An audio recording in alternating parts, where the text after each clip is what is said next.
സ്വാഗതം ശർമ്മജി. നമസ്കാരം. നമുക്കിന്ന് കത്ത് വന്നിരിക്കുന്നത് പാലക്കാട് നിന്നാണ്. ശ്യാമളയാണ് കത്ത് അയച്ചിരിക്കുന്നത്. കത്തിനെക്കുറിച്ച് ചോദിക്കുന്നത് ദാമ്പത്യ പൊരുത്തക്കേടിനെ കുറിച്ച് അറിയാനാണ് ഞാൻ കത്ത് അയച്ചിരിക്കുന്നത്. ഭാര്യ ഭർത്താക്കന്മാരുടെ ജാതകത്തിൽ നിന്ന് ദാമ്പത്യ പൊരുത്തം കണ്ടുപിടിക്കാൻ കഴിയുമോ? ഈ പൊരുത്തത്തിൻ്റെ പ്രത്യേകതകൾ എന്തൊക്കെയാണ്? ദമ്പതികളുടെ ജീവിതത്തെ ഈ ഒരു പൊരുത്തം എങ്ങനെ സ്വാധീനിക്കുന്നു എന്നെല്ലാം പ്രോഗ്രാമിൽ കൂടി ഒന്ന് പറഞ്ഞു തരാമോ എന്നാണ് ചോദിച്ചിരിക്കുന്നത്. സാധാരണ നിലയിൽ ഒരു പ്രാചീന ശാസ്ത്രം എന്നുള്ള നിലയിൽ അന്നത്തെ സാമൂഹ്യ ചട്ടക്കൂടുകൾക്കുള്ളിൽ യുവതി യുവാക്കൾക്ക് വിവാഹം കഴിച്ച് മുന്നോട്ട് പോകുന്നതിന് ജ്യോതിശാസ്ത്രപരമായി രാശിപ്പൊരുത്തം ഒരു പ്രധാന പൊരുത്തമായി സ്വീകരിച്ചു വന്നിരുന്നു. ആ നൂറ്റാണ്ടിൽ അതിന് വലിയ പ്രാധാന്യവും ഉണ്ടായിരുന്നു. പിന്നെ കാലങ്ങൾ കുറേ കൂടെ പുരോഗമനമായപ്പോൾ രാശാധിപ പൊരുത്തം നോക്കി തുടങ്ങി. കുറച്ച് കാര്യങ്ങൾ അതിലും ഉണ്ട് എന്ന് ജനങ്ങൾക്ക് ബോധ്യമായി. അപ്പോൾ രാശിപ്പൊരുത്തവും രാശാധിപ പൊരുത്തവുമായി. പിന്നീട് കുറേ കൂടെ കാലഘട്ടങ്ങൾ മുന്നോട്ട് വന്നപ്പോൾ വശ്യപ്പൊരുത്തം എന്ന് പറഞ്ഞൊരു പൊരുത്തം ഉണ്ട് എന്നും അതിൽ കുറേയധികം കാര്യങ്ങൾ വിഭവങ്ങൾ കിടപ്പുണ്ടെന്നും ദമ്പതികൾക്കുള്ളിൽ നിന്നും സമൂഹത്തിൽ മനസ്സിലായി തുടങ്ങി. സമൂഹത്തിൽ അപ്പോൾ രാശിപ്പൊരുത്തവും രാശാധിപപ്പൊരുത്തവും വശ്യപ്പൊരുത്തവും സ്വീകാര്യമായി വന്നു. പിന്നീട് കാലത്തിൻ്റെ കുത്തൊഴുക്കുകൾ അതിശക്തമായിട്ട് മുന്നോട്ട് പോയപ്പോൾ മാഹേന്ദ്രപ്പൊരുത്തം എന്നൊരു പൊരുത്തവും കൂടെ അതിൻ്റെ കൂടെ വന്നു. ഇതെല്ലാം ജ്യോതിശാസ്ത്രത്തിൽ ഉള്ളതാണ്. അപ്പോൾ രാശിപ്പൊരുത്തവും രാശാധിപപ്പൊരുത്തവും വശ്യപ്പൊരുത്തവും മാഹേന്ദ്രപ്പൊരുത്തവും എല്ലാം കൂടി ഉണ്ടെങ്കിലേ ഒരു യുവ ദമ്പതികൾ മുന്നോട്ട് സുഗമമായിട്ട് ജീവിക്കുകയുള്ളൂ എന്നൊരു കണ്ടെത്തലുകളുടെ ആകത്തുകയായി ഇത് സർവ്വസാധാരണമായി ഒരു ജ്യോതിഷപ്പൊരുത്തം നോക്കി തുടങ്ങി. അതുകൊണ്ട് മാത്രമായില്ല, പിന്നീട് അതിൽ നിന്നുണ്ടാവുന്ന തലമുറകൾ ഭംഗിയായി ജീവിക്കണ്ടേ, അതുമൊക്കെ ദാമ്പത്യത്തിൻ്റെ ഒരു ഖണ്ഡികയിൽ പെടുന്നതല്ലേ, ദാമ്പത്യ ശാസ്ത്രത്തിൽ പെടുന്നതല്ലേ. അവർ ചുമ്മാ വഴിയിൽ നിന്ന് കയറി വന്നതാണോ? ഈ രണ്ട് രക്തത്തിൽ നിന്ന് വന്നതല്ലേ. അപ്പോൾ അവരുടെ ഭാവിയും കാര്യങ്ങളും യോഗങ്ങളെപ്പറ്റിയൊക്കെ അറിയുന്നതിന് ഗണപ്പൊരുത്തവും സ്വഭാവപ്പൊരുത്തവും അനുസരണപ്പൊരുത്തവും ഒക്കെ വേണ്ടേ എന്നുള്ള രീതിയിൽ ദേവൻ, മനുഷ്യൻ, അസുരൻ ഇങ്ങനെ 3 ഗണമായിട്ട് രൂപാന്തരപ്പെട്ട് അതിൻ്റെ ടെസ്റ്റ് അനുസരിച്ച് പൊരുത്തം നോക്കി തുടങ്ങി.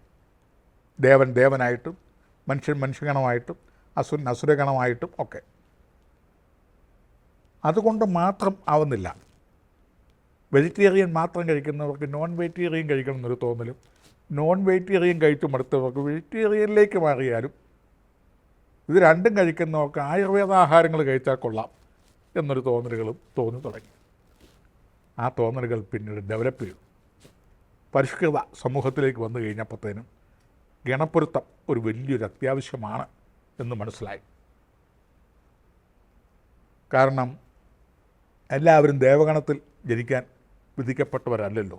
അസുരഗണവും ഉണ്ടാവണ്ടേ, മനുഷ്യഗണവും വേണ്ടേ. ദേവൻ്റെ അസുരൻ്റെ അടുക്കൽ ഓച്ഛാനിച്ച് നിൽക്കുന്നവനാണ് മനുഷ്യൻ. മനുഷ്യനില്ലെങ്കിൽ ദേവനെന്തുമില്ല. ആരാധിക്കാൻ ആൾ വേണ്ടേ, തർക്കിക്കാൻ ആൾ വേണം. അതാണ് അസുരനും. അപ്പോൾ അസുരനും വേണം, ദേവനും വേണം, അസുരനും വേണം. ഈ ഗണം അനുസരിച്ച് വേണം പൊരുത്തം നോക്കാൻ. അപ്പോൾ ഗണപ്പൊരുത്തമായി. അപ്പോൾ രാശിപ്പൊരുത്തം, രാശാധിപപ്പൊരുത്തം, വശ്യപ്പൊരുത്തം, മാഹേന്ദ്രപ്പൊരുത്തം, ഗണപ്പൊരുത്തം. പിന്നെ എന്താ, ഈ പൊരുത്തങ്ങളെല്ലാം ഉണ്ടെങ്കിലും രജ്ജു ദോഷങ്ങളും വേദദോഷങ്ങളും ഉണ്ടെങ്കിൽ അത് നിലനിൽക്കുന്നതല്ല എന്ന് വളരെ പൗരാണിക ആചാര്യന്മാർ കണ്ടെത്തി. അപ്പോൾ ഇതാ നക്ഷത്രങ്ങൾ തങ്ങളിൽ രജുണ്ടോ വേദമുണ്ടോ എന്നുള്ള പൊരുത്തമായി. ആധുനിക അത് തലമുറകൾക്ക് വേണ്ടിയിട്ടുള്ള പൊരുത്തവും ദീർഘായുസ്സിന് വേണ്ട പൊരുത്തവുമാണ് രജുവേദാദികൾ. വേർപെട്ട് പോകാതിരിക്കാനുള്ള. കാരണം എങ്കിലേ ആ ജീവിതത്തിന് ഒരു സന്തുലിതാവസ്ഥ ഉണ്ടാവുള്ളൂ. 1 കൊല്ലം 2 കൊല്ലം മാത്രം പോരാ. 1 പന്തിരാണ്ട്, 2 പന്തിരാണ്ട്, 3 പന്തിരാണ്ട്, 4 പന്തിരാണ്ട്, 5 പന്തിരാണ്ടൊക്കെ ആയുർദൈർഘ്യത്തോടു കൂടി ദമ്പതികളും അവരുടെ മക്കളും മക്കളുടെ മക്കളും ഒക്കെ ആയിട്ട് പോകണം. അതിനാണ് രജ്ജുവേഷങ്ങളും ഒക്കെ നോക്കുന്നത്. യോനിപ്പൊരുത്തം, സെക്സ്വലായിട്ടും ഒക്കെ ഉള്ള പൊരുത്തങ്ങൾ വളരെ അത്യാവശ്യമെന്ന ആധുനിക തലമുറ കണ്ടെത്തിയിരിക്കുന്നു. മനഃശാസ്ത്രജ്ഞന്മാരും എല്ലാം കുറേയധികം സത്യങ്ങളുമുണ്ട്. അതും ഒത്തുകിട്ടണമെങ്കിൽ വലിയ പാടാണ്. അതങ്ങനെ പുരുഷൻ പുരുഷയോനി, സ്ത്രീ സ്ത്രീയോനി, അങ്ങനെയൊക്കെയുള്ള പൊരുത്തങ്ങളും സർവ്വസാധാരണമായി നോക്കിത്തുടങ്ങി. പിന്നെ അതിനെന്തോ ഒരു ആക്ഷേപം പോലെ അല്ലെങ്കിൽ ഒരു അരുതായ്മ പോലെ വന്നതുകൊണ്ട് ബാക്കി പൊരുത്തങ്ങളൊക്കെ ഉണ്ടെങ്കിൽ ഇതൊക്കെ അങ്ങ് ആയിക്കോളും എന്നുള്ളതിനാലെ പിന്നെ വേദപ്പൊരുത്തങ്ങൾ, ദിനപ്പൊരുത്തങ്ങൾ, ഇങ്ങനെ പൊരുത്തങ്ങൾ ഒക്കെ കൂടി അവസാനം ഇതെല്ലാം കൂടെ നോക്കിക്കഴിഞ്ഞ് ഒരു ചുക്കും ചുണ്ണാമും നടക്കുകയില്ല എന്ന് മനസ്സിലായി കഴിഞ്ഞപ്പോഴത്തേനും ഈ ആചാര്യന്മാരെല്ലാം കൂടെ ഒറ്റ രീതിയിലേക്ക് എത്തി. ജനിച്ച ലഗ്നത്തിൻ്റെയോ ചന്ദ്രലഗ്നത്തിൻ്റെയോ 7ാം ഭാവത്തിൽ ദമ്പതികളിൽ ഒരേ ഗ്രഹമാണെങ്കിൽ അവർക്ക് ദീർഘായുസ്സും ആരോഗ്യവും പ്രഥമ ദൃഷ്ട്യാ തന്നെ സന്തോഷവും പെരുമാറ്റത്തിൽ വളരെ ഇഷ്ടവും അതുപോലെ തന്നെ സംഭാഷണത്തിൽ ഉള്ള താല്പര്യവും അവരുടെ ശാരീരിക ബന്ധങ്ങളിൽ വളരെ തൃപ്തിയും എന്തെല്ലാം പോരായ്മകളുണ്ടെങ്കിലും പരസ്പരം അഡ്ജസ്റ്റ് ചെയ്യാനുള്ള മനസ്സും ഏകോപിച്ചുള്ള മനസ്സും പരാതിയും പരിഭവവും ദുഃഖവും ശത്രുതയും ഇല്ലാത്തൊരു ജീവിതവും ആയിരിക്കും എന്ന് കണ്ടെത്തി. അത് സത്യവുമായി. അങ്ങനെ വന്നപ്പോൾ ബാക്കി പൊരുത്തങ്ങളൊന്നും ഇല്ലെങ്കിലും ഈ ഒരൊറ്റ പൊരുത്തം കൊണ്ട് മതി എന്നുള്ള നിലയിലായി. ആ പൊരുത്തത്തിന് സർവ്വത അംഗീകാരവുമായി. കാരണം ഇത്രയേറെ എല്ലാം കൂടെ നോക്കിക്കഴിഞ്ഞിട്ട് മർമ്മം അറിയാവുന്നതിന് തല്ലാൻ വര എന്ന് പറഞ്ഞ ഒരു രീതിയിലേക്കായി. അപ്പോൾ ഈ ഒരു പൊരുത്തം മതിയല്ലോ എന്നുള്ള നിലയിലായി. അങ്ങനെയാണ് ഇപ്പോൾ ഈ ജ്യോതിഷ വിശ്വാസത്തിൽ ഇപ്പം കുറേയധികം വിശ്വസിക്കുന്നവർ ഈ ഒരു പൊരുത്തത്തിലാണ് കൂടുതലും പോകുന്നത്.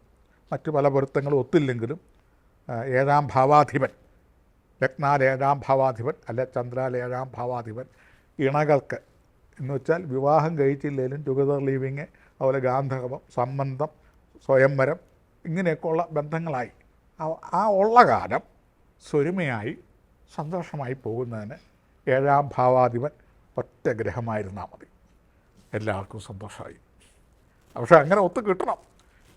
അങ്ങനെ വന്നാൽ ഈ പൊരുത്തങ്ങളൊന്നും വേണ്ടെന്നായി. ഇതാണ് ഈ മേഡം ചോദിച്ച ദാമ്പത്യ പൊരുത്തത്തിൽ ജനിച്ച ലഗ്നത്തിൻ്റെയോ ചന്ദ്രലഗ്നത്തിൻ്റെയോ 7ാം ഭാവം ഒരേ ഗ്രഹമായി ഇണകൾക്ക് വന്നാൽ അത്യുത്തമം.